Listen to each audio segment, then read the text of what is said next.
दर्शकवृन्द स्वागत छ टी टकमा उपस्थित छु प्रेम बुढा छेत्री। कार्यक्रम मर्निङ मिक्स अन्तर्गतकै अर्को सेगमेन्ट हो टी टक। तपाईलाई थाहा छ हामी टी टकमा हरेक दिन नयाँ अतिथिसँग कुराकानी गर्छौं फरक विषय सन्दर्भमा र आजको टी टक बसाइ चाहिँ हामी शिक्षा क्षेत्रसँग केन्द्रित भएर कुराकानी गर्दैछौं। आजको बसाइमा चाहिँ हामी शिक्षा क्षेत्रलाई प्राथमिकतामा राखेका छौं र पछिल्लो समयमा कोरोना संक्रमणको जोखिम बढिसकेपछि शिक्षा क्षेत्रका विविध आयामहरूमा प्रभावित बनेको अवस्था छ।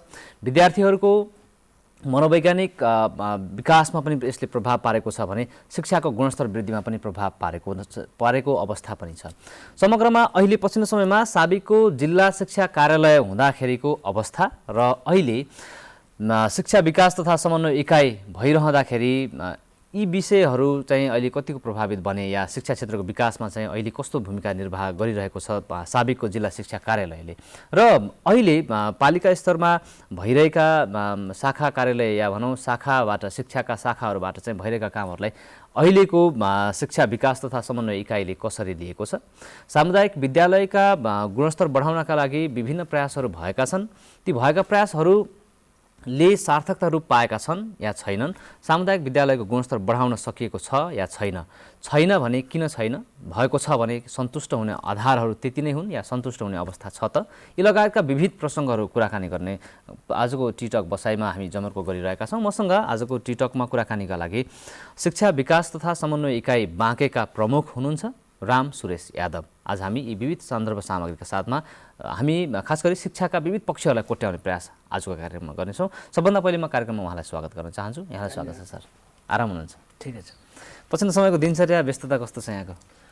व्यस्तता अलि बढ्दो क्रममा चाहिँ छ। यो शिक्षक सेवा आयोगले शिक्षकहरूको प्रारम्भिक परीक्षा चाहिँ 19 गते लिन भनेको छ, त्यसको तयारी पनि छ। त्यस्तै किसिमले हाम्रो चाहिँ यो एसई परीक्षाको चाहिँ तयारीको सन्दर्भमा पनि अब यो चाहिँ विद्यार्थीको सिम्बल नम्बर माग्ने केन्द्रमा चाहिँ पठाउने, उनीहरूको चाहिँ त्यो सिम्बल नम्बर कायम गर्ने, प्र्याक्टिकल चाहिँ फारमहरू चाहिँ भराउने यस्ता किसिमको काम कुरा। त्यस्तै अब यो विगत वर्षहरूमा चाहिँ विद्यार्थीहरूले दिएको विभिन्न परीक्षाहरू, कक्षा 8को परीक्षा, कक्षा 10को परीक्षा, अब ती परीक्षामा कसैको चाहिँ त नाम चाहिँ परिवर्तन गर्नुपर्ने भएको छ, नाम बिग्रेको छ, कसैको डेट अफ बर्थ बिग्रेको छ। यस्ता किसिमको काम कुराहरूमा चाहिँ यसो चाहिँ सुधार्ने किसिमको चाहिँ यसो भिडभाड भइरहेको छ। अब यो भर्खर चाहिँ यो शिक्षकहरूको चाहिँ यो बढुवा को लागि फार्म भर्ने चाहिँ म्याद चाहिँ तोकेको थियो। 17 गते त्यो म्याद सकेको छ। अब त्यो फाइलहरू पनि यसो चाहिँ मिलाउने चाहिँ व्यवस्थित गर्ने किसिमको लगायतका चाहिँ विभिन्न किसिमको काम कुराहरू चाहिँ अगाडि बढिरहेको छ। अब यो त तपाईँको दैनिक अहिले गरिरहेको कामको व्यस्तताको कुरा गरिहाल्नुभयो। अब समग्र बाँके जिल्लाको अवस्था, बाँके जिल्लालाई आधार बनाएर अन्य प्रसङ्गहरू अघि हामीले भूमिकामा बाँधे जस्तै गरेर विविधका कुराहरू गर्नेछौँ। सबभन्दा पहिले म तपाईँलाई पहिलो प्रश्न एउटा जिज्ञासाको रूपमा पनि बाँकेको शैक्षिक अवस्था अहिलेको अवस्था कस्तो छ?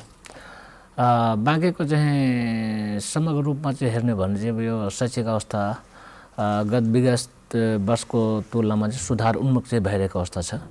अब यसले चाहिँ यो बाँके जिल्लालाई 8वटा स्थानीय तहमा चाहिँ बाँडिएको छ। अब यो 8 स्थानीय तहमा चाहिँ अब तपाईँको चाहिँ नगरपालिका र उपमहानगरपालिकामा तपाईँको चाहिँ यो उपसचिव स्तरको चाहिँ शिक्षा विभाग खेलकुद महाशाखा चाहिँ उपमहानगरपालिकामा, त्यस्तै किसिम नगरपालिकामा पनि शिक्षा विभाग खेलकुद शाखा प्रमुख भन्ने चाहिँ पद छ। त्यस्तै किसिमले चाहिँ तपाईँको चाहिँ उपमहानगरपालिकामा 3 जना चाहिँ शाखाधिकृत पनि दरबन्दी राखेको छ। त्यस्तै किसिमले यो नगरपालिकामा पनि 2 जना शाखाधिकृत, त्यस्तै किसिमले चाहिँ यो प्रासाहरूको पनि दरबन्दी राखेको छ। अब यस प्रकारले चाहिँ यो जिल्लाबाट चाहिँ यो विगतको चाहिँ जिल्ला शिक्षा कार्यालयबाट सम्पादन हुने विभिन्न किसिमको काम कुराहरूमध्ये चाहिँ तपाईँको 23वटा चाहिँ काम कुराहरू चाहिँ स्थानीय तहलाई हस्तान्तरण गरिसकेको अवस्था छ 2074 सालमा स्थानीय शासनले। अब त्यो हिसाबले चाहिँ अब यो हामीभन्दा चाहिँ यो स्थानीय तहको चाहिँ जिम्मेवारी चाहिँ धेरै चाहिँ बढेको छ।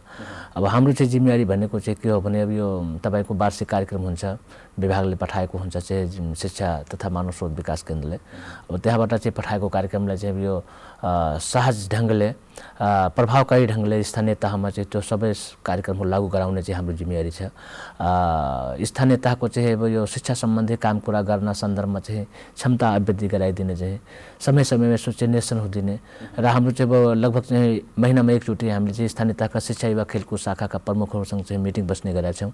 एक महिनामा चाहिँ स्थानीय तहमा भएका चाहिँ गतिविधिको बारेमा चाहिँ त्यसको चाहिँ कामको पनि चाहिँ मूल्याङ्कन गर्ने गरेका छौँ। त्यसपछि बाँकी काम गर्ने सन्दर्भमा पनि समन्वय चाहिँ साझीकरण गर्ने चाहिँ गर्दैछौँ।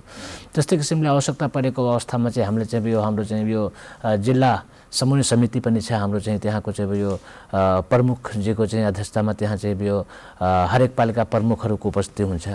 त्यहाँ पनि यसो हाम्रो चाहिँ शिक्षा युवा खेलकुद शाखाका प्रमुखज्यूहरूसँग हुन नसकेको कामको सन्दर्भमा हामीले चाहिँ त्यहाँको चाहिँ जो पालिका स्थानीय तहका प्रमुखज्यूहरूसँगको पनि बैठकमा बसेर पनि केही त्यस्तो किसिमको कुराहरू चाहिँ अब आएको अवस्थामा चाहिँ हामी त्यहाँ पनि अनुरोध गर्छौँ। जस्तै यो साक्षरता कार्यक्रमको कुरा गरौँ चाहिँ अब यो हाम्रो चाहिँ यो लुम्बिनी प्रदेशमा चाहिँ 2वटा जिल्ला छ जुन चाहिँ तपाईँको चाहिँ साक्षर घोषणा हुन सकेको छैन। यसको कारण के हो भने खास गरी चाहिँ बाँकी जिल्लाको अवस्था चाहिँ बुझ्दाखेरि गत वर्षमा चाहिँ 4वटा चाहिँ पालिका साक्षर भइसकेको थिए भने चाहिँ 4वटा पालिका बाँकी थियो, जसमध्ये चाहिँ यो बैजनाथ पालिका भदौको चाहिँ 28 गते साक्षर घोषणा भइसकेको छ।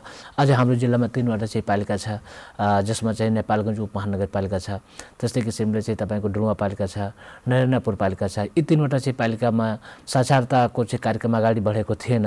त्यहाँका प्रमुखज्यूहरूसँग चाहिँ भेटेर त्यस्तै किसिमले हाम्रो चाहिँ यो जिल्लाको जिल्ला समन्वय समितिका प्रमुखज्यूलाई भेटेर उहाँहरूको मार्फत पनि सम्बन्धित चाहिँ त्यो 3वटा चाहिँ पालिकालाई चाहिँ ताकेता गरेर चाहिँ कार्यक्रम बढाउने चाहिँ पटक पटक अनुरोध गरिरहँदा चाहिँ अब यो गत वर्षमा चाहिँ कस्तो भयो भने गत विगत वर्षमा चाहिँ अब यो साक्षरता कार्यक्रम स्थानीय तहको प्राथमिकतामा पनि परेन। अब उहाँले चाहिँ यसले लास्टमा गराउँदा वैशाख जेठतिर गराउन भन्ने किसिमको मानसिकता बनाउनु भयो। अब तपाईँको चाहिँ चैतदेखि नै चाहिँ यो कोभिड-19को कारणले गर्दाखेरि चाहिँ लकडाउन भयो अनि त्यो कार्यक्रम बढ्न चाहिँ सकेन। त्यस कारणले गर्दाखेरि अहिले यस कार्यक्रमलाई चाहिँ अगाडि नै राखौँ भन्ने हिसाबले चाहिँ अब मनसरीदेखि कहीँ क्लास सुरु भएको छ, साक्षरता कार्यक्रम चाहिँ सुरु भएको छ, पठन पाठनको काम सुरु भएछ, कहीँ चाहिँ पौषदेखि भएछ, अहिले लास्टमा चाहिँ तपाईँको फाल्गुनदेखि चाहिँ यो डुमा पालिकामा पनि सुरु भएको छ। त यस प्रकारले चाहिँ अब यो हाम्रो चाहिँ जिम्मेवारीमा पर्ने हाम्रो चाहिँ जिल्लाको चाहिँ हैसियत बढाउने, हाम्रो जिल्लाको चाहिँ यो मान सम्मान बढाउने किसिमको पनि केही कार्यक्रम जो चाहिँ बाँकी छ त्यो कार्यक्रमले चाहिँ यो पुरा गर्न गराउनको लागि पनि स्थानीय तहको प्रमुखज्यूहरूसँग, शिक्षा युवा खेलकुद शाखाका प्रमुखज्यूहरूसँग, त्यस्तै किसिमले प्रमुख प्रसाद यादकीज्यू लगायतका व्यक्तिहरूसँग चाहिँ हामी चाहिँ समन्वय सम्पर्क गर्ने गरेका छौँ। र आवश्यकता परेको बेला उहाँहरूको कार्य समितिको बैठक हुन्छ चाहिँ त्यो बैठकमा पनि गएर चाहिँ त्यहाँ वडाध्यक्ष लगायतका सम्पूर्ण व्यक्तित्वहरूलाई पनि हामीले चाहिँ अब यो जिल्ला समिति सरोकारको शिक्षाको विषयमा चाहिँ हामीले चाहिँ छलफल गरेको छौँ, उहाँहरूले कन्भिन्स गरेका छौँ। र यसरी यस प्रकारले शैक्षिक कार्यक्रम हामीले चाहिँ अगाडि चाहिँ बढाइरहेका छौँ। र अब यो कोभिड-19को अवस्थामा पनि अब यो शैक्षिक क्षेत्र चाहिँ ज्यादै नै चाहिँ शैक्षिक क्षेत्रमा चाहिँ नकारात्मक किसिमको प्रभाव आउँछु त्यो विषयमा पछाडि त्यो कोरोनाको प्रभावको विषयमा पनि म पछाडि आउँछु। तर अहिले मैले तपाईँले भनिरहँदाखेरि बाँके र कपिलवस्तु 2वटा जिल्लाका कारणले गर्दाखेरि समग्रमा लुम्बिनी प्रदेश चाहिँ साक्षर लुम्बिनी प्रदेश हुन सकेको छैन। त्यसमा चाहिँ जिम्मेवारी एउटा बाँकेको पनि रहेको छ, तपाईँहरूको पनि जिम्मेवारी रहेको छ। यहाँले भन्नुभयो साक्षरता कक्षालाई चाहिँ स्थानीय पालिकाहरूले जुन किसिमले महत्त्व दिनुपर्थ्यो त्यो दिन नसकेका कारणले गर्दाखेरि हामी पछाडि छौँ, यसले चाहिँ अलिकति प्रभाव बनाइरहेको छ। यो बाहेक अरू के चुनौतीहरू छन् जो चुनौतीका कारणले गर्दाखेरि बाँके जिल्ला साक्षर जिल्लामा घोषणा हुन सकिरहेको छैन? अब खास गरी एउटा चाहिँ त्यही हो, अब स्थानीय तहको यतातिर चाहिँ यो समय प्राथमिकतामा चाहिँ परेन। अब त्यस्तै हिसाबले चाहिँ खास गरी प्राथमिक नपर्नुको कारण चाहिँ अब कहिलेकाहीँ उहाँले चाहिँ त्यो साक्षरताको लागि छुट्याउनु पर्ने बजेट नछुट्याएको चाहिँ अब त्यो बजेटको पनि कारण हो। र यसमा चाहिँ अब अहिले चाहिँ तपाईँको चाहिँ यो सङ्घीय सरकार शिक्षा तथा मानव शोध विकास केन्द्रले पनि अब यो स्थानीय तहलाई चाहिँ अब गत विगत वर्षमा पनि यसो चाहिँ त्यो केही थोरै रकमको पनि व्यवस्थापन गरेको छ। जस्तै अहिले पनि चाहिँ तपाईँको चाहिँ अब यो साक्षर चाहिँ स्थानीय तहलाई घोषणा गर्नको लागि त्यसमा चाहिँ लाग्ने खर्चको लागि चाहिँ अहिले चाहिँ अब यो पालिका अन्तर्गतमा चाहिँ तपाईँको चाहिँ यो नगरपालिका उपमहानगरपालिकाले 10 लाख रुपियाँ, त्यस्तै किसिमले अब यो गाउँपालिकाले चाहिँ त्यो 5 लाख रुपियाँ चाहिँ सहयोग गरेको छ। त्यति रकमले त हुँदैन, त्यसमा चाहिँ स्थानीय तहले चाहिँ यो पालिकाले पनि चाहिँ त्यो लगानी गर्नु परेको छ, गरेको चाहिँ छ। र यसमा चाहिँ खास गरेर चाहिँ अब यो स्थानीय तहका वडा कार्यालय चाहिँ भनौँ चाहिँ यो वडा कार्यालयले पनि चाहिँ साक्षरताको जिम्मेवारी दिएको छ। कुनै कुनै पालिकाले चाहिँ बजेट छुट्याएर अब अरू चाहिँ सङ्घ संस्थालाई चाहिँ पनि यसमा चाहिँ यो कार्यक्रममा चाहिँ सहयोग लिएर चाहिँ सबैको चाहिँ साथ सपोर्ट गरेर चाहिँ पनि अगाडि बढायो। जस्तै हाम्रो यो बाँके जिल्लाको कोहलपुर नगरपालिका चाहिँ यो 1 नम्बरकै चाहिँ 1 नम्बरमा चाहिँ म त्यतिखेर यहीँ स्थानीय तह कोहलपुरमै बसेर चाहिँ काम गरेँ। त्यहाँ बजेट नै छुट्याएको भए पनि अब यो उधार रूपमा अर्को आर्थिक वर्षको बजेटबाट समायोजन गर्ने हिसाबले पनि उधार रूपमा चाहिँ अब यो स्टेसनरीहरू लगायतका चाहिँ यो प्रधानाध्यापकलाई जिम्मेवारी दिएर उहाँले संयोग बनाएर चाहिँ 1 नम्बरमा चाहिँ कोहलपुर नगरपालिका चाहिँ तपाईँको चाहिँ साक्षर पालिकाको रूपमा घोषणा भयो। अब यसमा चाहिँ हाम्रो चाहिँ अब यो जिल्ला समन्वय समितिले पनि महत्त्वपूर्ण भूमिका खेल्यो।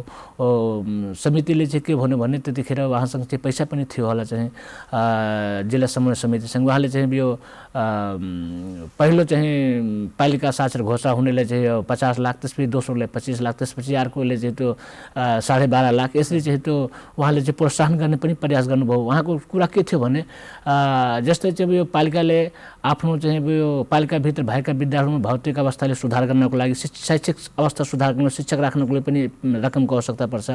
अब त्यो रकम पालिकाले लगानी गरिरहेछ भने अब सिधै त भौतिक लगानीको रूपमा अथवा अरू कुनै किसिमले चाहिँ यो साक्षरताको लागि त यो जिल्ला समन्वयले पैसा दिन नसक्ने अवस्था थियो। त्यस कारणले गर्दाखेरि अब यो साक्षरताको लागि चाहिँ कुनै बजेटबाट पैसा तपाईँहरू छुट्याउनुहोस् र त्यो पैसा बराबरको चाहिँ अब सहयोग हामीले चाहिँ प्रथम द्वितीय तृतीय चतुर्थ हुनेलाई चाहिँ हामी चाहिँ जिल्ला समन्वय समितिबाट गर्छौँ भन्ने हिसाबले प्रोत्साहित गर्नको लागि पनि उहाँले त्यस्तो घोषणा गर्नुभयो र चाहिँ उहाँले चाहिँ त्यो पैसा दिनुपर्ने भयो। घोरपोलले 50 लाख दिनुभयो। त्यस्तै किसिमले दोस्रो नम्बरको चाहिँ तपाईँको चाहिँ अब यो जानकी पालिका चाहिँ दोस्रो भयो चाहिँ तेस्रो चाहिँ त्यो खजुरा भयो। यस प्रकारले चाहिँ उहाँहरूले पुरस्कार पनि दिनुभयो र अब यसको बावजुद पनि अब केही पालिकाहरू 3वटा चाहिँ पालिका भनौँ अब उहाँहरूले चाहिँ मैले भनिहालेँ चाहिँ अब यो सुरुमा उहाँहरूको प्रयास पनि चाहिँ राम्रो चाहिँ भएन। चाहिँ अरू बाटोघाटो लगायतका चाहिँ विभिन्न किसिमको काम कुराहरूमा उहाँको चाहिँ त्यो ध्यान आकर्षण भयो चाहिँ प्राथमिकता पर्यो। यो साक्षरता कार्यक्रम प्राथमिकता परेन। अब विगत वर्ष उहाँको साक्षरता कार्यक्रम प्राथमिकतामा चाहिँ ल्याउने सबैको सामूहिक भूमिकाले चाहिँ त्यो प्राथमिकता परे पनि चाहिँ अब यसलाई चाहिँ यसो चाहिँ पछि गरौँला भन्दै चाहिँ त्यो कोभिडको कारणले गर्दाखेरि गत साल पनि त्यो अहिलेको अवस्था पनि सन्तोषजनक छैन। अब अहिलेको अवस्था चाहिँ साक्षरको रूपमा चाहिँ एकदमै अगाडि बढेको छ।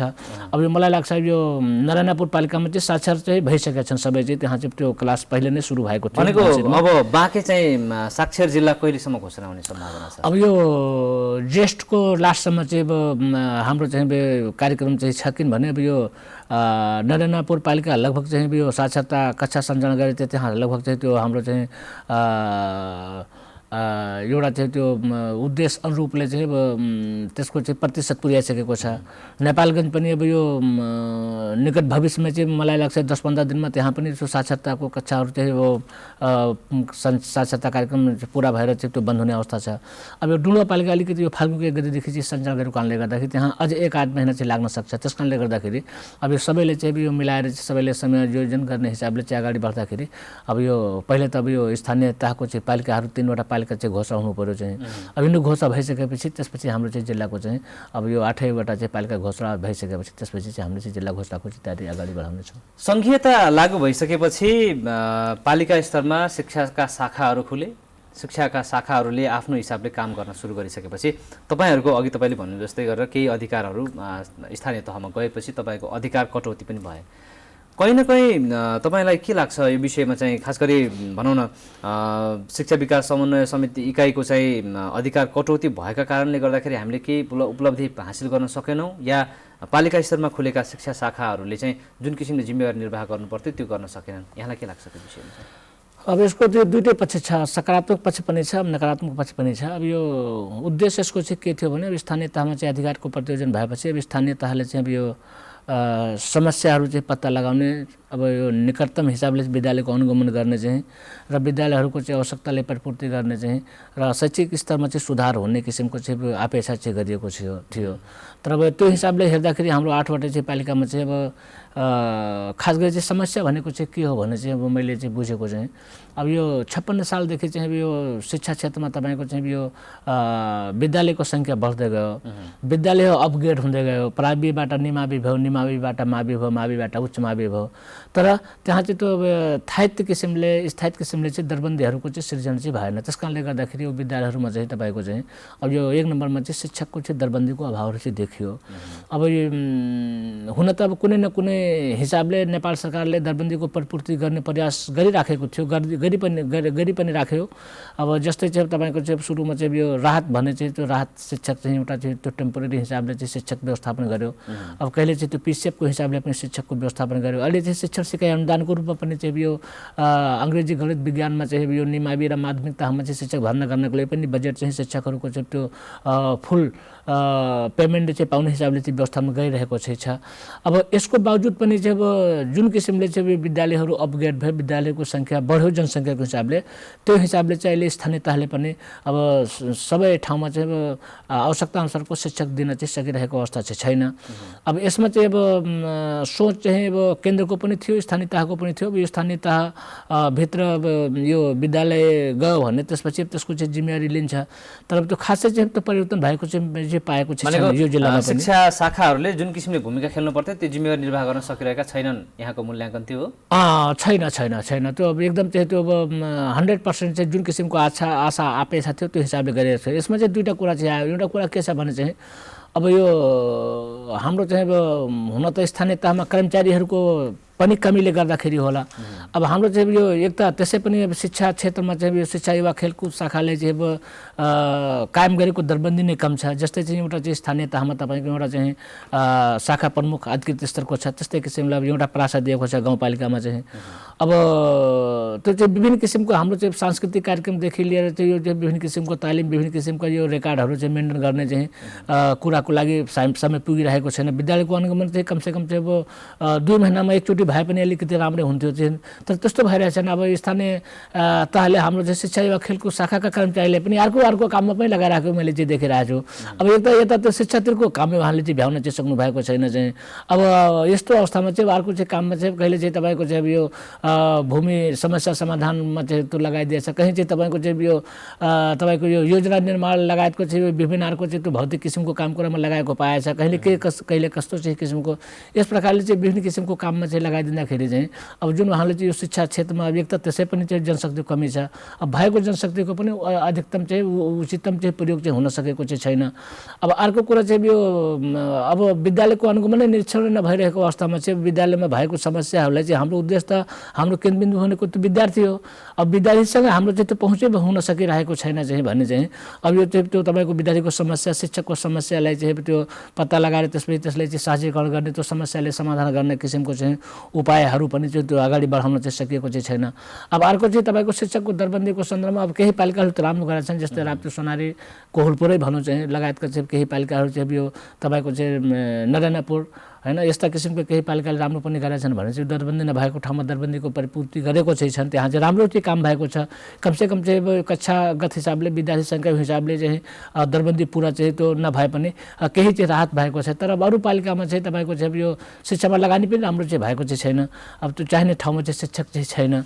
ओके, अब अर्को प्रसङ्ग यसैसँग जोडिएर खास गरेर चाहिँ यो कोरोना प्रभावित भइसकेपछि अहिले कोरोनाको विभिन्न लहरहरूले हामीलाई धेरै क्षेत्रहरू प्रभावित बनायो, हामी मात्रै नभएर विश्व जगत नै प्रभावित भइरहेको बेलामा यो बेलामा बालबालिकाहरूले सहज रूपमा विद्यालय जान पाएनन्, पढ्न पाएनन् होइन। एक किसिमको मानसिक पीडा या घरमै बस्नुपर्ने अवस्था, जतिखेर खेल्दै सिक्दै पढ्दै गर्ने उमेर हो त्यतिखेर चाहिँ हामीले चाहिँ निकै यो प्रभावित हुनुपर्ने अवस्था रह्यो। तपाईले शिक्षा विकास तथा समन्वय इकाइले चाहिँ यो अवस्थालाई कसरी मूल्याङ्कन गरेको छ, या भनौँ न अहिले चाहिँ कोभिडका कारणले विद्यार्थीहरूले उनीहरूलाई कस्तो सकारात्मक नकारात्मक कस्तो खालको प्रभावहरू पर्यो, यहाँहरूले कसरी मूल्याङ्कन गर्नुभएको छ?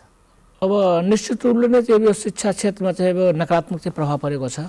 अब यो चाहिँ तपाईँको चाहिँ 76 भनौँ चाहिँ 77 सालदेखि लिएर चाहिँ 78 लगभग चाहिँ 2 वर्ष एकदमै चाहिँ यो शैक्षिक क्षेत्रमा यसको चाहिँ नकारात्मक प्रभाव पर्यो। खास गरी चाहिँ यो विद्यालय खोल्नुपर्ने चाहिँ जति चाहिँ दिन थियो विद्यालय चाहिँ खुलेन र विद्यालय चाहिँ नखुल्दाखेरि विद्यार्थीको चाहिँ शिक्षण सिकाइमा चाहिँ नकारात्मक किसिमको प्रभाव पर्यो।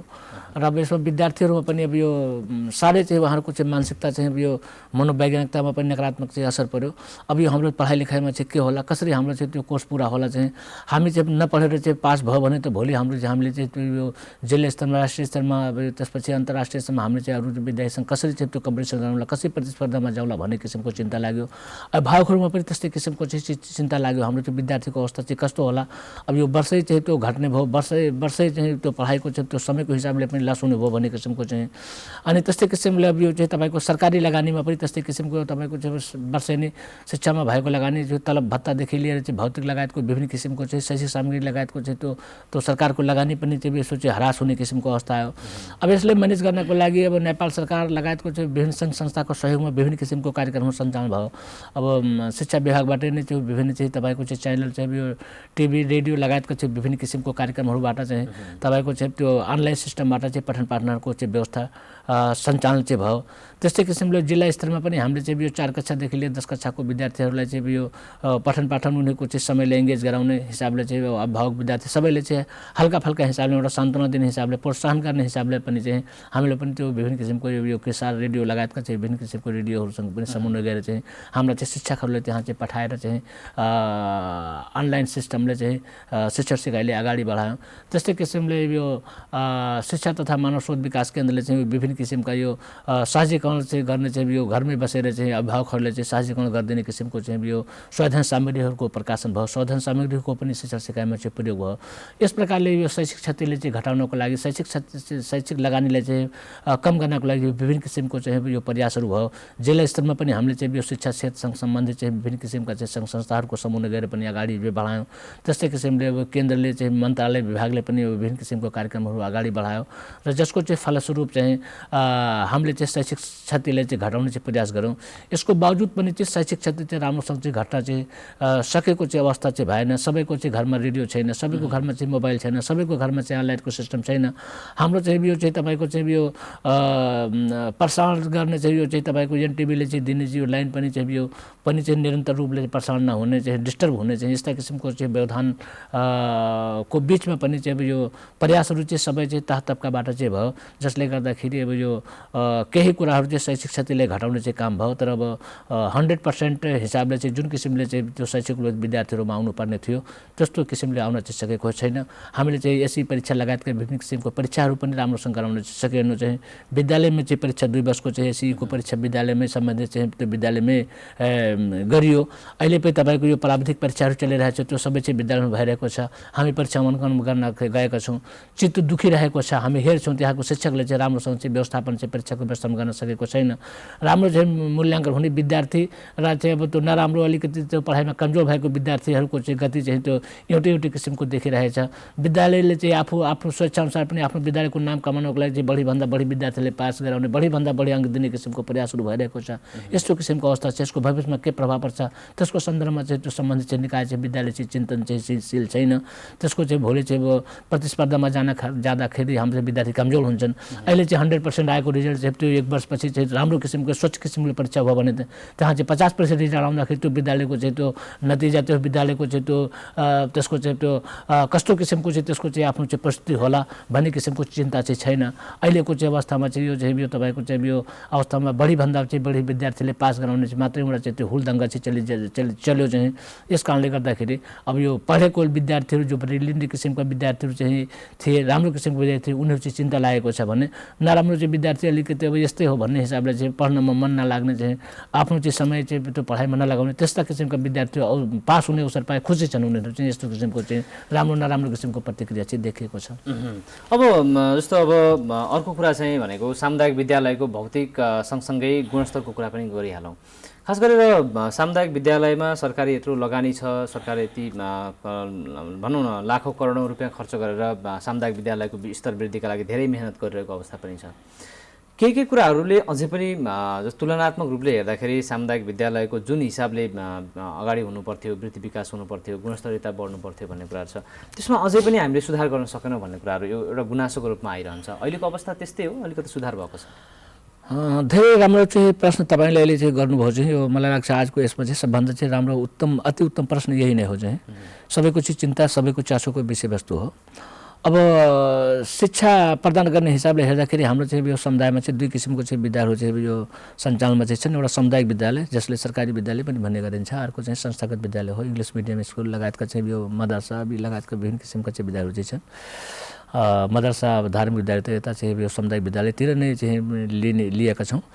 अब यस्तो छ अब यो पढाइको चाहिँ गुणस्तर गर्दाखेरि अब यो संस्थागत र चाहिँ समुदाय विद्यालय सँग चाहिँ त्यो तुलना गर्नुभन्दा पनि अब त्यो तुलना पनि गर्नु राम्रो होला चाहिँ तुलना गर्दाखेरि अब सामुदायिक विद्यालयले पनि संस्थागत विद्यालयबाट केही कुरा सिक्नुपर्ने छ भने चाहिँ अब यो संस्थागत विद्यालयले पनि समुदाय विद्यालयसँग केही चाहिँ सिक्नुपर्ने चाहिँ कुरा चाहिँ छ। अब यो समुदाय विद्यालयको गुणस्तरको कुरा गर्दाखेरि अब सबभन्दा पहिला हामीले चाहिँ यो वातावरणबाटै चाहिँ सुरु गर्नुपर्ने हुन्छ। अब हाम्रो चाहिँ यो समुदाय विद्यालय भनेको कस्तो विद्यालय हो जहाँ चाहिँ तपाईँको गरिबदेखि लिएर चाहिँ धनीसम्म चाहिँ है सबैको लागि एउटा चाहिँ उपयुक्त किसिमको प्लेटफर्म चाहिँ एउटा चाहिँ त्यो सबै अटाउने किसिमको चाहिँ विद्यालय भनेको सामुदायिक विद्यालय हो। अब यहाँ चाहिँ तपाईँको चाहिँ अब यो हेर्दाखेरि अब चेतनशील अचेतनशील लगायतका चाहिँ सबै चाहिँ परिवारका चाहिँ बालबालिका हुन्छन् जसमा चाहिँ सकभर चाहिँ त्यो तपाईँको अब आर्थिक अवस्था चाहिँ कमजोर भएका चाहिँ व्यक्तिहरूको चाहिँ परिवारका बालबालिका रहन्छन्। त्यसले गर्दाखेरि के हुन्छ भने त्यहाँ चाहिँ अब शिक्षाप्रति चाहिँ त्यो अभिभावकहरूको चासो त्यति राम्रो हुँदैन चाहिँ। अब उनीहरू चाहिँ आफ्नो चाहिँ बच्चालाई एकचोटि भर्ना गराउन आए त्यसपछि त्यो मतलबै हुँदैन। एक वर्षपछि चाहिँ अब अलिकति समाजमा जान्ने बुझ्ने आफूले बनाउने किसिमको छ भने बच्चा फेल भयो भने किन फेल भयो भने चाहिँ शिक्षकले कोर्टमा चाहिँ पुग्छ चाहिँ है। अब बिचमा चाहिँ उनीहरूको चाहिँ सम्पर्क चाहिँ हुँदैन चाहिँ विद्यार्थीहरूसँग चाहिँ। अब अर्को कुरा चाहिँ के छ भने अब यो सामुदायिक विद्यालय भएको कारणले गर्दाखेरि यसमा चाहिँ व्यवस्थापन समिति पनि हुन्छ, शिक्षक अभिभावक सङ्घ पनि हुन्छ। तर अब यो व्यवस्थापन समिति शिक्षक अभिभावक सङ्घ यिनीहरूको चाहिँ जो आशा अपेक्षा चाहिँ सरकारले चाहिँ नियम कानुनले गरेर व्यवस्थापन गरेको छ त्यस्तो किसिमको भूमिका उहाँले निर्वाह गर्नु भएको चाहिँ छैन। अब यो सामुदायिक विद्यालयमा तपाईँ कक्षा कोठा निर्माण गर्नु पर्यो भने त विद्यालयकै भूमिका हो, कहीँ मिटिङ गोष्ठीमा चाहिँ तालिममा जानु पर्यो भने त्यो विद्यालयकै चाहिँ भूमिका हुन्छ। स्थानीय तह लगायतको चाहिँ शिक्षा विकास अथवा चाहिँ लगायतको कुनै सङ्घ संस्थाले कुनै कार्यक्रममा बोलाउनु पर्दाखेरि परीक्षा सञ्चालन गर्नु पर्दाखेरि पनि सबै विद्यालयकै हुन्छ। अब यसले गर्दाखेरि के हुन्छ भने चाहिँ हाम्रो चाहिँ सामुदायिक विद्यालयका शिक्षकहरू योग्य छन्, तालिम प्राप्त छन्, अनुभवी छन्, तर जति समय चाहिँ शिक्षण सिकाइमा उहाँले चाहिँ दिनुपर्ने त्यति समय दिइरहनु भएको छैन। उहाँहरूको चाहिँ त्यो 10 देखि 4 सम्म चाहिँ शुद्ध हिसाबले चाहिँ विद्यालयमा पढाउने काम मात्रै गरिदिनु भयो भने धेरै चाहिँ अब हाम्रो चाहिँ क्वालिटीको चाहिँ विकास हुन्छ, शैक्षिक क्षेत्र धेरै अगाडि हुन्छ। अहिले तपाईँको चाहिँ अब यो सोच साधन कुरा गर्दाखेरि अब हार्डवेयर र सफ्टवेयरको हिसाबले कुरा गरौँ। अब हार्डवेयर भनेको भौतिक अवस्था तपाईँको कक्षा कोठा लगायतका चाहिँ विभिन्न किसिमको चाहिँ कुराहरू चाहिँ छ त्यो एकदम चाहिँ परिपूर्ति चाहिँ भइसकेको छ। थोरै मात्रामा मात्रै होला, कहिले कहीँ चाहिँ नपुगेको चाहिँ कहीँ नपुगेको होला, नत्र मलाई लाग्छ भौतिक अवस्था सबै विद्यालयमा परिपूर्ति छ। अब तपाईँको चाहिँ यो शिक्षण सिकाइले क्वालिटेटिभ बनाउनको लागि तपाईँको आइसिटी टेक्निकल किसिमको चाहिँ तपाईँको कम्प्युटर लगायतका चाहिँ नेटहरूको व्यवस्थापनमा सरकारले चाहिँ त्यो विद्यालयमा गर्ने व्यवस्था गरिदिएको छ। त्यस्तै किसिमले चाहिँ तपाईँको शिक्षक निर्देशक लगायतको विभिन्न किसिमको सही सामग्रीहरूको चाहिँ प्रयोग शिक्षकहरूले चाहिँ तपाईँको चाहिँ त्यो तालिमहरूको चाहिँ व्यवस्थापन गरेको चाहिँ छ। अब यो सबै कुरा हुँदा हुँदै पनि चाहिँ अब विद्यालयमा भौतिकको कुराहरू हुन्छ, सिमेन्ट ल्याउनु पर्ने हुन्छ, हिटा बोक्न जानुपर्ने हुन्छ, काम गराउनु पर्ने हुन्छ। यसमा पनि हाम्रो चाहिँ शिक्षकहरू खटिरहनुहुन्छ, हेडमास्टरहरूले खटिरहनुहुन्छ चाहिँ यो काम व्यवस्थापन समितिको हो, शिक्षक अभिभावक सङ्घले गरिदिनु पर्ने हो चाहिँ। त्यसपछि पो यसो चाहिँ त्यो जति चाहिँ समय चाहिँ विद्यालयमा पढाइ हुनुपर्ने त्यति समय चाहिँ शिक्षकले पढाइदियो भने चाहिँ राम्रो हुन्छ। तपाईँको संस्थागत विद्याको राम्रो पछि त्यही त हुने 10 बजी शिक्षक हुन्छ, 4 बजीसम्म चाहिँ शिक्षक पुरै चाहिँ उनीहरूको पठन पाठनको जिम्मेवारी हुन्छ। आधा घन्टा ढिलो आयो भने चाहिँ ढोका बन्द हुन्छ अथवा चाहिँ उनीहरूको तलब कट्टी हुन्छ। या त तपाईँको चाहिँ 10:30 बजी पुग्दा पनि हुने हो, उता चाहिँ 3:30 बजी हिँड्दा पनि हुने हो।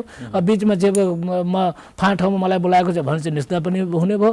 अब यस्ता किसिमको अलिकति रेक भनेको शिक्षकहरू आफ्नो जुन जिम्मेवारी हो त्यसलाई सही रूपमा वहन गर्न सकिरहेका छैनन्। सामुदायिक विद्यालयमा चाहिँ तपाईँको चाहिँ यो जहाँ जुन विद्यालयमा प्रधानाध्यापक चाहिँ राम्रोसँग आफ्नो जिम्मेवारी निर्वाह गरेको छ, व्यवस्थापन समितिलाई, शिक्षक अभिभावक सङ्घलाई, समुदायलाई राम्रोसँग चाहिँ त्यो विद्यालय चाहिँ समुदायको बिचमा समुद्र सम्बन्ध भएको छ, त्यहाँ चाहिँ त्यो राम्रो चाहिँ पढाइ भएको छ। तपाईँ उदाहरणको रूपमा चाहिँ लिन चाहिँ सक्नुहुन्छ। यहीँ त्रिमावि कोहलपुर हेर्नु चाहिँ यहाँ तपाईँको चाहिँ भर्ना गर्ने बेला इन्ट्रान्स परीक्षा हुन्छ, त्यहाँ पढ्न नपाएर त्यसपछि अब अरू ठाउँमा विद्यार्थी गएको हुन्छन्। खजुवाको ज्ञानोदय स्कुलले लिनुहोस्, नेपालगञ्जकै चाहिँ तपाईँको चाहिँ त्यो धम्बोजी मावि लिनुहोस्, मङ्गल मावि लिनुहोस्, विद्यार्थी चाहिँ छन् जहाँको हेडमास्टर, जहाँको समिति, जहाँको चाहिँ अभिभावक तपाईँले अघि पनि भन्नुभयो, जहाँ चाहिँ सक्रियता चाहिँ राम्रो छ त्यहाँ चाहिँ राम्रो भएको छ। अब जहाँ चाहिँ छैन त्यहाँ चाहिँ त्यो विभिन्न किसिमको यहाँ दरबन्दी भएन, कच्चा कोठा भएन, यो भएन त्यो भएन भने चाहिँ विभिन्न किसिमको बहाना पनि हुने गरेको हो। त्यस कारणले गर्दाखेरि अब मेरो अनुरोध चाहिँ के छ भने व्यवस्थापन समिति सक्रिय हुनु पर्यो, शिक्षक अभिभावकसँग चाहिँ सक्रिय हुनु पर्यो। स्रोत साधन हामीसँग प्रशस्त मात्रामा नेपाल सरकारले सरकारी विद्यालयमा लगानी गरेको छ, तर त्यसको अधिकतम उचितम चाहिँ प्रयोग नभएको कारणले गर्दाखेरि हाम्रो गुणस्तर चाहिँ खुस्केको हो।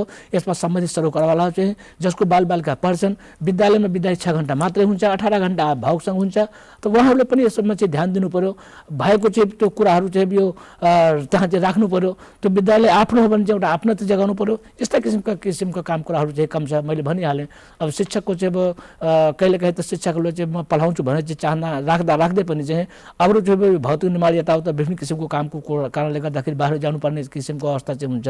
त्यस कारणले गर्दाखेरि यो सामुदायिक विद्यालय हो, सामूहिक हिसाबले चाहिँ यसलाई सुधार्नको लागि सबैको प्रयासको आवश्यकता छ। सर जस्तो अब अर्को एउटा चाहिँ धेरै मन बिझाउने कुरा चाहिँ के भन्दाखेरि जुन क्षेत्रमा सामुदायिक विद्यालय छन् र त्यो क्षेत्रमा अभिभावकहरू या भनौँ अझ समुदायगत हिसाबले हेर्दाखेरि अलिक चेतना स्तर कम भएका समुदाय बस्ती भएको ठाउँहरूको विद्यालय चाहिँ निकै नै त्यहाँको अवस्था त्यस्तो धेरै सन्तोषजनक छैन। यहाँ पनि भनिहाल्नुभयो त्यहाँ शिक्षकहरूले आफ्नो जिम्मेवारी सही रूपमा वहन गर्न सक्नु भएको छैन। अभिभावकले आफ्नो छोराछोरीलाई विद्यालयमा पठाइसकेपछि उनीहरूको गतिविधि के छ, पढाइ भएको छ कि छैन भन्ने कुराहरूमा धेरै चासो राख्नु हुँदैन।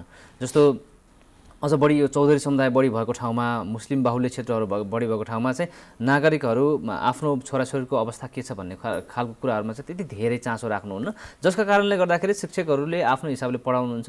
कतिपय अवस्थामा शिक्षकहरूले मेहनत गर्नुहुन्छ, केटाकेटीहरूको अवस्था नाजुक अवस्था पनि छ, माथिल्लो क्लास वृद्धि भइरहेको छ तर उनीहरूले सामान्य कुरा पनि जानिरहेका हुँदैनन्। त्यो अवस्थालाई हेर्दाखेरि समग्रमा यो जति पनि कुराहरू छन्, केही शिक्षकहरू राम्रो हुनुहुन्छ, निकै मेहनत गर्नुभएको छ, उहाँहरूले सराहना पनि गर्नुपर्छ। केही शिक्षकहरूले चाहिँ आफ्नो जिम्मेवारीलाई सही रूपमा वहन गर्नुभएको छैन, विभिन्न बाहना देखाएर चाहिँ उहाँहरू आफ्नो जिम्मेवारीबाट उम्किराख्नु भएको छ, जसको कारणले गर्दाखेरि विद्यार्थीहरूले सही रूपमा ज्ञान पाउन सकिरहेका छैनन्। अब यसरी हेर्दाखेरि चाहिँ समुदायको स्तरलाई अगाडि बढाउन सक्यो भने मात्रै त्यो क्षेत्रको सामुदायिक विद्यालयको अवस्था राम्रो हुने रहेछ भन्ने कुरा केही कुराहरूले पुष्टि पनि गर्दछ। त्यस कारणले गर्दाखेरि अभिभावकलाई पनि जिम्मेवार बनाउन कसरी सकिन्छ, अब यो विषयलाई कसरी लैजानुहुन्छ यहाँहरू? यो पनि चाहिँ अब धेरै राम्रो चाहिँ कुरा चाहिँ अभिभावकले चाहिँ जिम्मेवारी चाहिँ बनाउनको लागि चाहिँ अब खास गरेर चाहिँ अभिभावकको समस्या बुझ्नु पऱ्यो हामीले चाहिँ। अब त्यो समस्या बुझ्नको लागि चाहिँ हाम्रो चाहिँ अब यो स्थानीय तह छ, अब यो सम्बन्धित चाहिँ अब वडा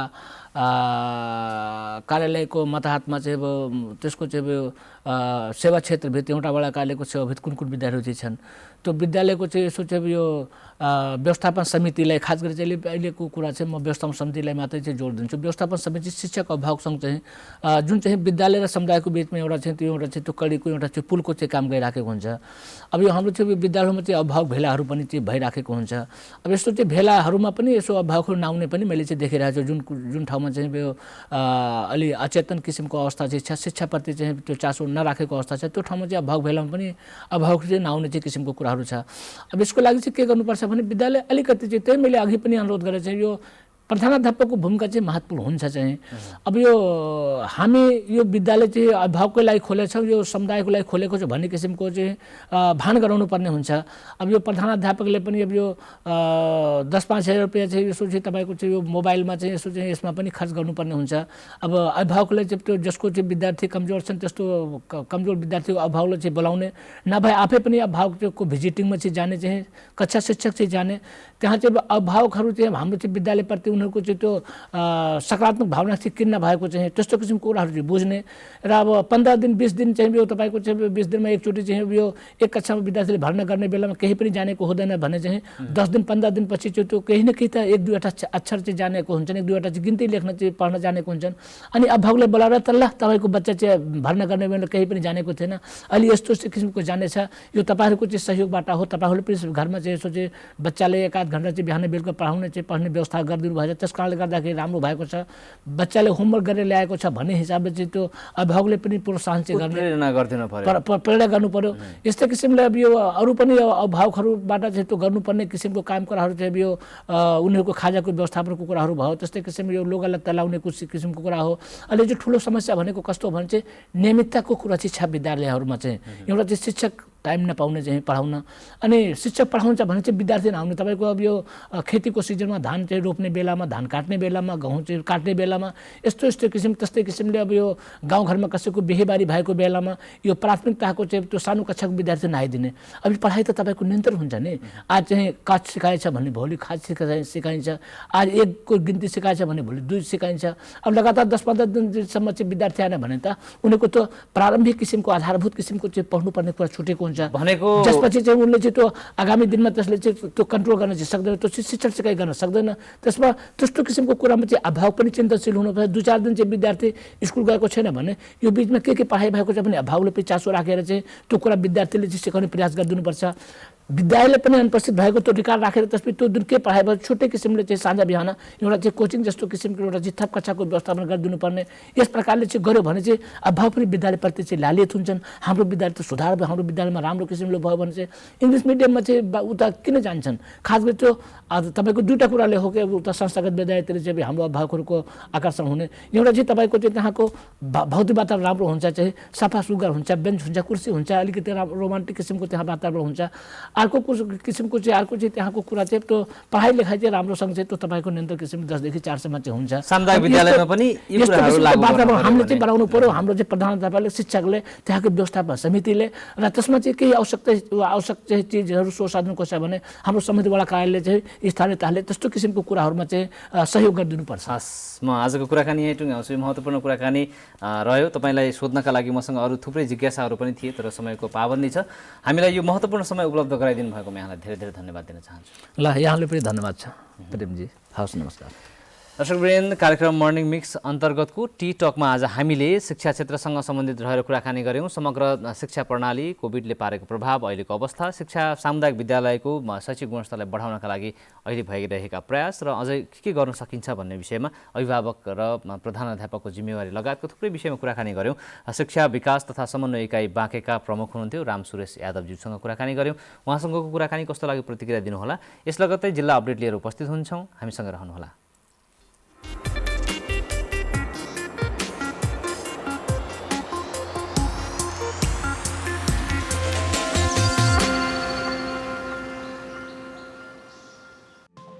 केही नयाँ, केही फरक,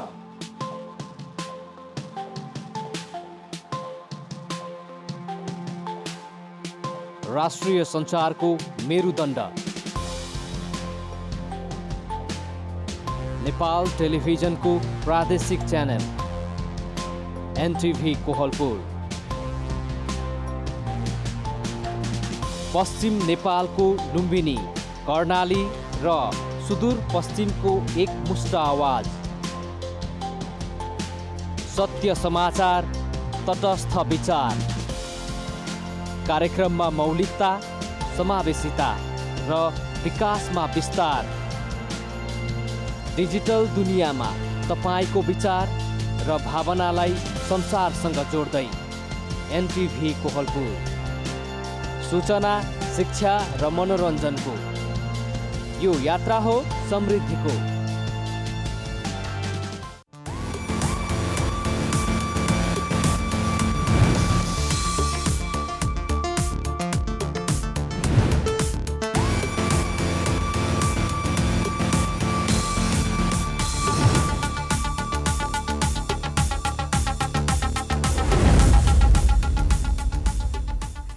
दर्शकवृन्द, पुनः स्वागत छ जिल्ला अपडेटमा। कार्यक्रम मर्निङ मिक्स अन्तर्गतकै अर्को र अन्तिम सेगमेन्ट पनि यो जिल्ला अपडेटमा आज हामीले रूपन्देही जिल्लालाई जोड्दैछौँ।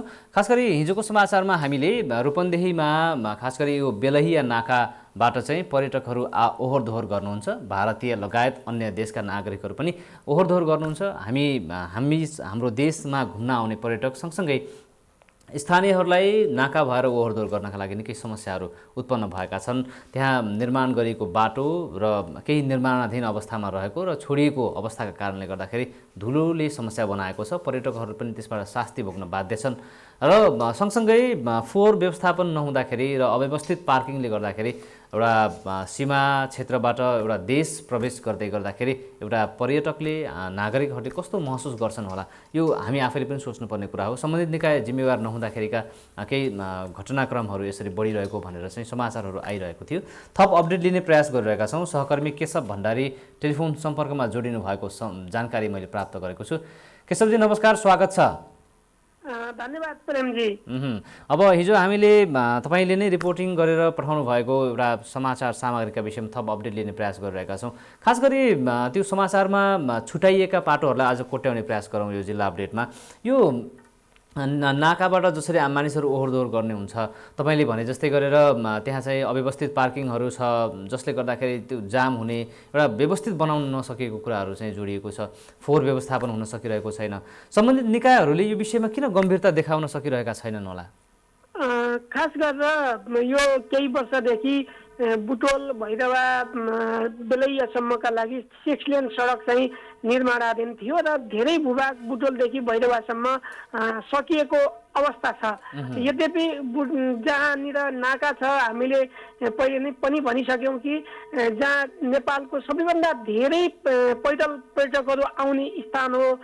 पैदल भन्नाले सवारी साधनबाट आउने, तेस्रो मुलुकबाट पनि आउने र भारतबाट पनि आउने नाका जुन बेलैया नाका हो, त्यहाँ चाहिँ अलिकति व्यवस्थित हुन सकेन। त्यहाँको सडक होस्, त्यहाँका अन्य पूर्वाधारहरूले पनि त्यहाँ पर्यटक मैत्री र सर्वसाधारण मैत्री पनि हुन सकेन भनेर बारम्बार गुनासो आइरहेको थियो र हामीले हिजो मात्रै त्यहाँ रिपोर्टिङका क्रममा पनि धेरै कुरा बताइसकेका छौँ। त्यहाँ सम्बन्धित निकाय अहिले चाहिँ हाम्रा 3वटा सरकारहरू छन्, प्रदेश सरकार छ, केन्द्रीय सरकार छ, अनि यसै गरी स्थानीय सरकार छ। तिनीहरूको समन्वय नभएका कारणले पनि त्यहाँ चाहिँ धेरै अवरोध भएको देखिन्छ। अर्कोतिर सडक विभागले पटक पटक ताकेता गरेको छ ठेकदारलाई। त्यहाँ ठेकदार जुन हुनुहुन्छ उहाँ चाहिँ अलिकति लापरवाही गरेको हो कि भन्ने पनि बढी देखिन्छ प्रेमजी। जस्तो केशवजी, अब बुटोल त्यसमा पनि अब भैरवा हुँदै त्यो बाटो जुन तपाईँले भन्नुभयो अहिले चाहिँ अस्थायी मुकाम सरकारका निकायहरू बुटोलमा केन्द्रित भइरहेको अवस्थामा पनि यस्तो किसिमको यो एउटा हेर्दाखेरि सामान्य तर एकदमै संवेदनशील विषय हो। सम्बन्धित निकायले, मन्त्रालयले हुन सक्दछ या भनौँ फोहोर व्यवस्थापनकै लागि पनि सम्बन्धित निकायहरूले, नगरपालिकाले हुन सक्दछ या त्यहाँको पालिका स्तरबाट पनि प्रयासहरू हुनुपर्ने हो। सरकारका सम्बन्धित निकायका मन्त्रालयबाट पनि यसको अनुगमन या निरीक्षण या त्यसलाई चाहिँ अलिकति जिम्मेवारीपूर्वक त्यो कामहरू गर्नुपर्ने अवस्था थियो। सम्बन्धित निकायका व्यक्तिहरूसँग, पदाधिकारीहरूसँग तपाईँले यो विषयमा थप जिज्ञासा या भनौँ प्रश्न राख्नु भएको अवस्था छ या छैन? खास गरेर यो फोहोर व्यवस्थापनमा यो भैरवा सिद्धार्थनगर नगरपालिकाले अलि बढी चासो दिनुपर्ने हो। यद्यपि यसभन्दा अगाडि पनि फोहोर व्यवस्थापनमा अलिकति त्यहाँको कमजोरी देखिएको छ। यद्यपि विभिन्न पहल गरिरहेको भनेर त्यहाँका मेयरले चाहिँ हामीलाई चाहिँ बताउनु भएको थियो। यद्यपि विभिन्न समयमा चाहिँ त्यहाँ अलिकति बढी नै फोहोरको समस्या अन्य नगरपालिकाका अन्य स्थानहरूमा पनि अलिकति समस्या बढी नै देखिएको छ प्रेमजी। जस्तो अब अर्को चाहिँ जस्तो त्यहाँबाट आउजाउका लागि निकै समस्याहरू भइरहेको छ। पार्किङ व्यवस्थापन सहज रूपमा हुन सकिरहेको छैन र अझ समग्रमा बुटवल भइरहवा त्यो क्षेत्र चाहिँ यसै पनि मानिसहरू एकदमै धेरै यो भनौँ व्यवस्थित हुन नसकेको अवस्थामा मानिसहरू ओहोरदोहोर गरिरहँदाखेरि पार्किङको अस्तव्यस्तता देखिन्छ पनि। यसलाई समाधान गर्नका लागि सम्बन्धित निकायले चासो नदिएको अवस्था पनि छ र यसलाई कसरी समाधान गर्ने भन्ने विषयमा केही प्रयासहरू भइरहेका छन् या छैनन्? खास गरेर त्यहाँ एकदमै ठुलो सङ्ख्यामा सवारी साधनहरू भित्रिने नाका हो त्यो चाहिँ बेलैया नाका र त्यहाँबाट जुन यात्रुहरू नेपालबाट प्रवासी भएका नेपालीहरू धेरै मात्रामा वर्षेनी चाहिँ लाखौँको सङ्ख्याको रूपमा भारत जाने, कामका लागि भारत जाने र आउनेको सङ्ख्या चाहिँ धेरै नै हुन्छ। यद्यपि त्यहाँ भारतीय पर्यटकहरू पशुपतिनाथको दर्शन गर्न जाने लुम्बिनीमा आउने पर्यटकहरू पनि ठुलो सङ्ख्या त्यही बाटै आउने भएको कारणले पनि त्यहाँको बाटो साँघुरो हुनु, त्यहाँको चाहिँ व्यवस्थित बस पार्क नहुनु र त्यहाँको सडकलाई पिच नगरिनु, जुन पिच भएको पनि धुलामे छ अहिले त्यो भत्काइएको छ, त्यसलाई समयमै चाहिँ पिच नगरिनुले पनि ठुलो समस्या बनाएको छ प्रेमजी। अब रूपन्देही अब बिस्तारै गौतम बुद्ध अन्तर्राष्ट्रिय विमानस्थल वैशाख 1 गतेबाट परीक्षण उडान हुँदैछ। त्यसपछि लगत्तै व्यावसायिक उडानहरू सुरुवात हुनेछन्। यसबाट हवाई क्षेत्रबाट पनि पर्यटकहरू त्यहाँ भित्रने सम्भावना अत्याधिक मात्रामा छ र तपाईँले भने जस्तै गरेर भारत लगायत तेस्रो मुलुकबाट स्थल मार्गबाट हुँदै आउन चाहने पर्यटकहरू छिर्ने नाकाको त्यो अवस्थालाई चाहिँ हेर्दाखेरि समग्रमा पर्यटन व्यवसायहरूले विषयमा केही त्यस्तो खालको अलिकति ताकेता या त्यो खालको पहल नगरेको हो कि पर्यटन व्यवसायहरूले पनि त अब यस्तो कुराहरू एउटा पर्यटक आउने मार्गलाई चाहिँ व्यवस्थित बनाउन नसक्दाखेरि कहीँ न कहीँ त हामी समग्र लुम्बिनी प्रदेशमै चाहिँ यसको पर्यटन क्षेत्रसँग सम्बन्धित रहेर यसको नोक्सानी हुन सक्दछ या भनौँ लुम्बिनी प्रदेश मात्रै नभएर त्यहाँबाट छिर्ने अरू पर्यटकहरू अरू ठाउँ पनि जानुहुन्छ, नेपालका विभिन्न ठाउँमा पनि जानुहुन्छ। समग्रमा हेर्दाखेरि पर्यटकीय हिसाबले पनि त यति धेरै सम्भावना रहेको जिल्लामा प्रवेश नाका यस्तो अव्यवस्थित हुँदाखेरि चाहिँ समग्र पर्यटकीय क्षेत्रको विषयमा पर्यटकीय क्षेत्रमा चाहिँ यसले चाहिँ कहीँ न कहीँ क्षति पुर्याइरहेको हुन सक्दछ। पर्यटन व्यवसायहरूले विषयमा अलिकति ताकेता गर्ने कुराहरू, सम्बन्धित निकायलाई घचघच्याउने कुराहरूमा केही जोड दिनुभएको छ? खास गरेर पर्यटन व्यवसायीहरूले पटक पटक त्यहाँ चाहिँ त्यसको सम्बन्धित निकायहरूमा चाहिँ चासो देखाएर कुरा उठाउने गर्नुभएको थियो। यद्यपि यसभन्दा अगाडि पनि केही समय व्यवस्थित गर्नका लागि उहाँहरूले चाहिँ आफै अवसर लिएर पनि केही कामहरू चाहिँ गर्नुभएको थियो। यद्यपि त्यो चाहिँ प्रशासनबाट आफूहरूलाई सहयोग नभएपछि छोडेको भनेर उहाँहरूले जानकारी गराउनु भएको छ। यद्यपि यति ठुलो सङ्ख्यामा पर्यटन व्यवसायीहरू हुनुहुन्छ रूपन्देही जिल्ला, अब त्यहाँका सङ्घ सङ्गठनहरू पनि छन् पर्यटन व्यवसायीका, उहाँहरूले अलिकति जति हुनुपर्ने हो त्यो चाहिँ चासो नदिएकै कारणले पनि यदि समाधान नभएको हो कि भन्ने पनि देखिन्छ। किनभने ठुलो सङ्ख्यामा होटल व्यवसायीहरू हुनुहुन्छ, ठुलो सङ्ख्यामा पर्यटनकै लागि बनाइएका चाहिँ पर्यटन व्यवसायीहरूलाई चाहिँ आकर्षणका लागि बनाइएका पार्कहरूमा छुट्टै निजी स्तरबाट पनि खोलिएका त्यस्ता सङ्घ संस्थाहरू पनि हुनुहुन्छ। उहाँहरूले अलिकति जुन तरिकाबाट लिनुपर्ने हो त्यो चाहिँ अलिकति नभएकै हो कि औपचारिकतामा सीमित भएको हो कि भन्ने जस्तो पनि देखिन्छ। प्रेमजी, हस्, हुन्छ। यहाँलाई यो महत्त्वपूर्ण जानकारीका लागि धेरै धेरै धन्यवाद। धन्यवाद प्रेमजी। उहाँ हुनुहुन्थ्यो हाम्रा रूपन्देही सहकर्मी केशव भण्डारी, खास गरेर रूपन्देहीको बेलहिया नाका, जो चाहिँ भारत लगायत तेस्रो मुलुकबाट आन्तरिक या बाह्य पर्यटकहरू अझ ओहोरदोहोर गर्ने बढी ठाउँ, स्थलमार्ग भएर ओहोरदोहोर गर्ने ठाउँ हो। यो क्षेत्रमा चाहिँ बाटो विकास हुन सकेन, फोहोर व्यवस्थापन हुन सकेन र पार्किङको अस्तव्यस्तताले गर्दाखेरि समग्रमा नेपाल प्रवेश गर्नका लागि नेपाल घुम्ने रहरले आएका नागरिकहरूले सीमा क्षेत्रबाट नै नेपालका विषयमा नराम्रो भनौँ न, अलिकता फरक या भनौँ अलिकता अव्यवस्थित देश भनेर चाहिँ एउटा मानसिकता विकास गर्नुपर्ने अवस्था छ। पर्यटन व्यवसायसँग जोडिएकै कुरा हो। पर्यटन व्यवसायीहरूले पनि सम्बन्धित निकायलाई झकझकाउने कुराहरूमा र सम्बन्धित निकायले यसलाई छिटो समाधान गर्नका लागि, समस्या समाधान गर्नका लागि प्रयास गरून् भन्ने उद्देश्यले हामीले जिल्ला अपडेट जोड्यौँ। यसका साथै बिहान 6 बजेदेखि अहिलेसम्म हामीलाई हेरेर साथ दिनुभएकोमा तपाईँलाई धेरै धेरै धन्यवाद दिन चाहन्छौँ। कार्यक्रम मर्निङ मिक्स लिएर भोलि बिहान 6 बजे फेरि हाम्रो टिम उपस्थित हुने नै छ र त्यतिन्जेलसम्मका लागि म लगायत मेरो टिमलाई बिदा दिनुहोस्। तपाईँ आफ्नो ख्याल राख्नुहोला। तपाईँको दिन शुभ रहोस्। नमस्कार।